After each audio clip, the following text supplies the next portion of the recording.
Magandang araw mga kasabong.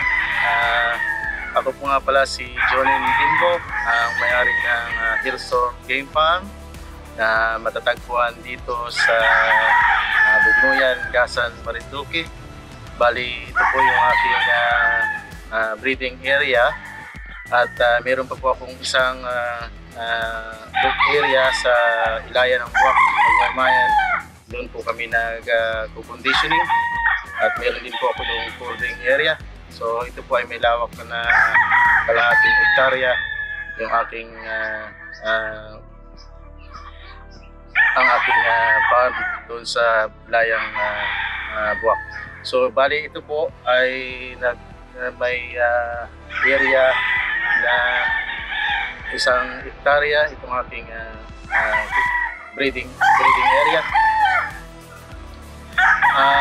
Mga linyada ko dito sa farm ko ay meron ako ditong Cardinal Club, yun yung aking mga bagong acquired last year.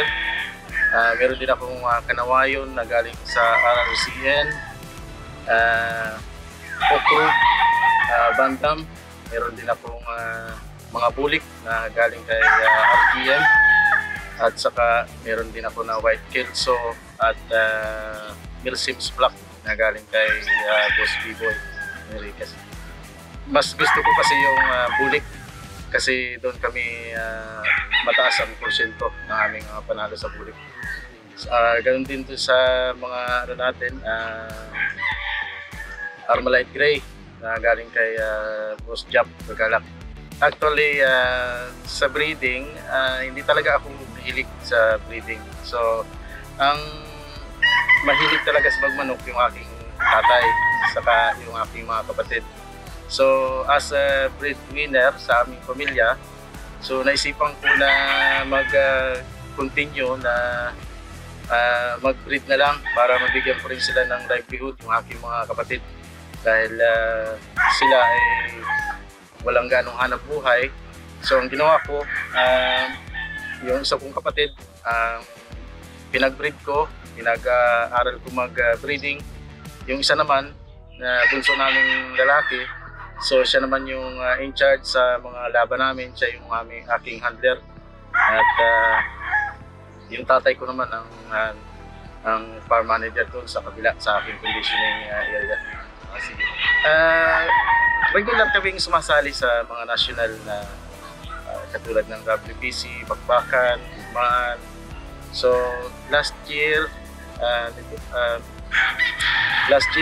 hindi kami score ng maayos, pero medyo bumawi kami ngayong year dahil naka 7 points kami naman sa WBC. Regular kami lumalaban palagi at saka sa mga laban sa Manila.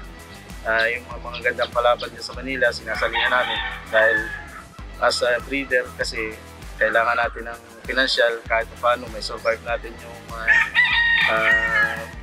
financial ng expenses ng ating farm. So palagi kaming lumalaban dahil kahit minimum tayo, so pag may magagandang premyo, so yun ang inaasahan natin.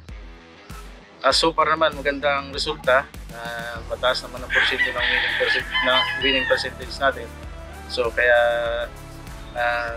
ginagawa namin, tinutuloy-tuloy na lang namin para magkaroon din ng hanap buhay yung aking mga kapatid, yung aking mga tao sa farm.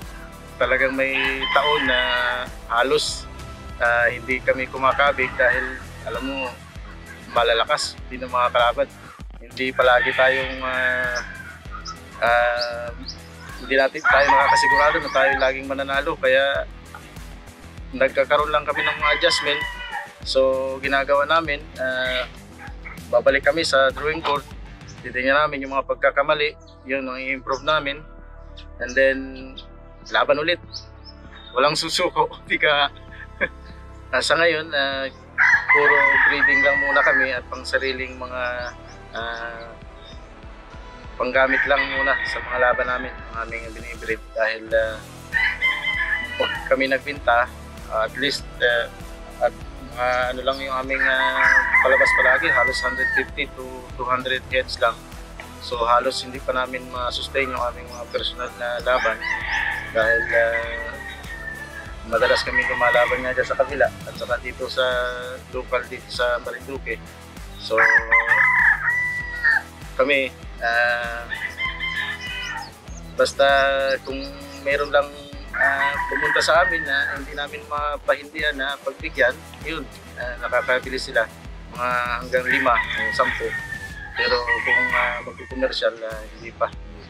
Well, hindi naman tayo takot lumaban dahil alam naman din yung sapong merong pagkakataon na swerte-swerte. Pag mataas ang swerte mo talaga makakabig ka. Pero mas maganda kasi lumaban sa mga big time dahil masusubukan mo na yung breed mo.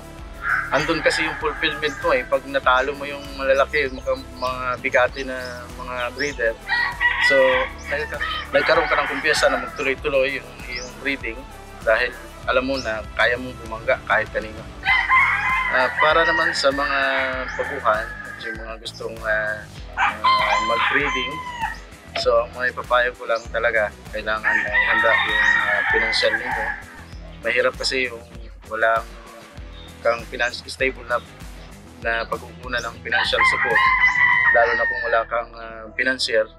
So kailangan meron kang maayos na trabaho, meron kang financial stability, saka yung suporta ng pamilya ay napaka-importante.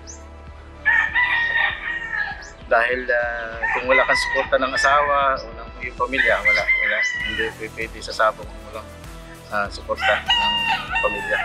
Muli po, ako si Johnny Limbo ng Hillstorm Game Farm. Sa Rebel Man, totoo ang laban.